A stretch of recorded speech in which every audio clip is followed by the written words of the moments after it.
Bapak Ibu hadirin undangan yang berbahagia, kita patut bersyukur bahwa di tengah-tengah krisis, di tengah-tengah resesi, Indonesia di kuartal kedua masih tumbuh 5,44%.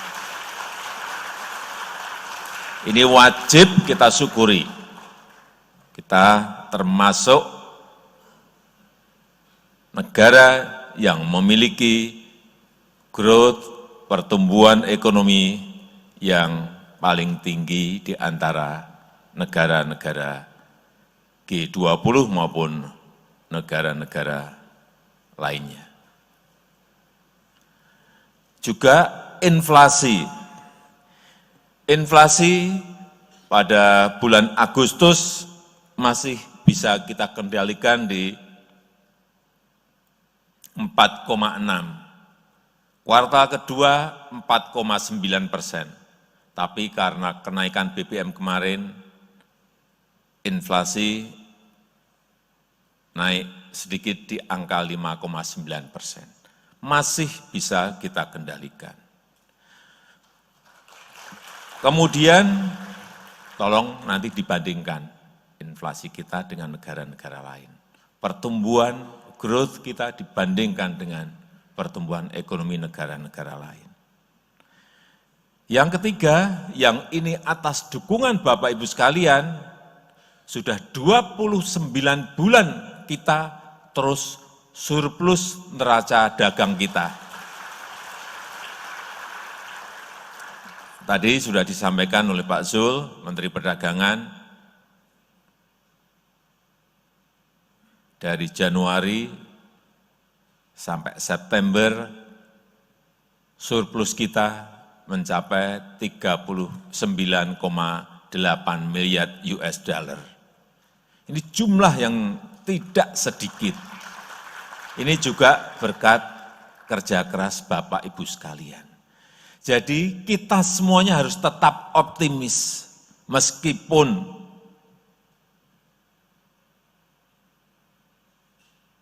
lembaga-lembaga internasional menyampaikan bahwa tahun ini sulit, tahun depan akan gelap. Silahkan negara-negara lain.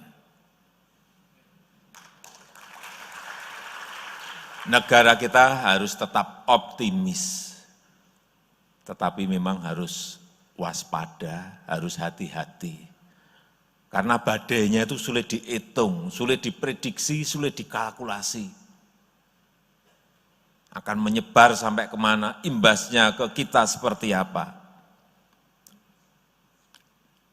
Dan minggu yang lalu, Managing Director-nya IMF mengatakan bahwa Indonesia adalah titik terang di tengah-tengah kesuraman ekonomi dunia. Ini yang ngomong bukan kita loh ya, Kristalina, Managing Director-nya IMF. Titik terang di antara kesuraman ekonomi dunia. Kan bagus kalau banyak yang menyampaikan seperti itu. Sehingga trust kepercayaan global terhadap kita akan semakin baik. Karena memang kita harus hati-hati. 3 hari yang lalu saya telepon pada Kristalina, Managing Director-nya IMF. Ada 16 negara sudah menjadi pasiennya IMF. 16 negara.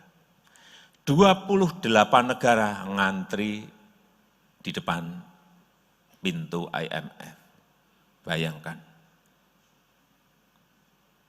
Sekali lagi, kita wajib bersyukur karena pertumbuhan ekonomi kita masih di angka 5,44%. Dan saya masih meyakini di kuartal ketiga ini kita juga masih tumbuh di atas 5 atau di atas 5,4.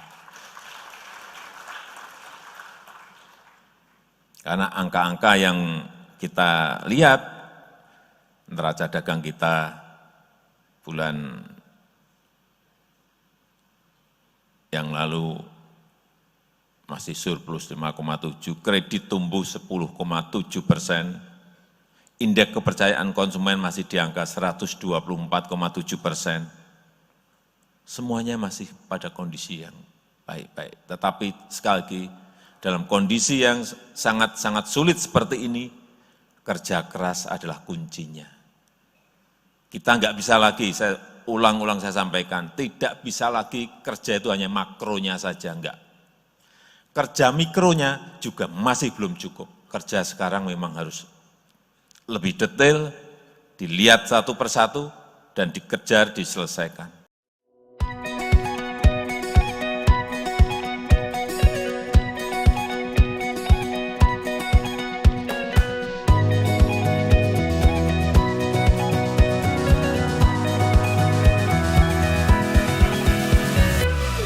TEI atau kita panjangkan Trade Expo Indonesia khususnya di tahun 2022 ini adalah sebuah platform sebetulnya, atau kita sebut kendaraan atau fasilitasi yang tujuannya ingin mempertemukan antara buyer dan seller, itu aja ya sebetulnya itu. Tapi sebetulnya dalam rangkaian Trade Expo ini juga ada berbagai kegiatan, tidak saja ansih pameran, tapi juga kita melakukan forum-forum yang sifatnya ini akan memberikan efek lebih besar lagi dari event Trade Expo ini. Antara lain misalnya ada webinar dan seminar terkait trade, investment, and tourism.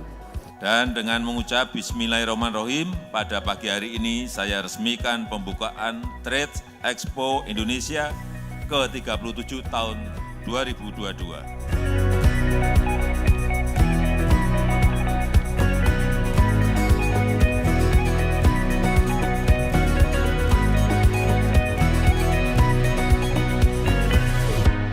Ya, penghargaan ini sebetulnya menurut hemat kami adalah sebuah apresiasi yang diberikan oleh pemerintah Indonesia atas usaha kami.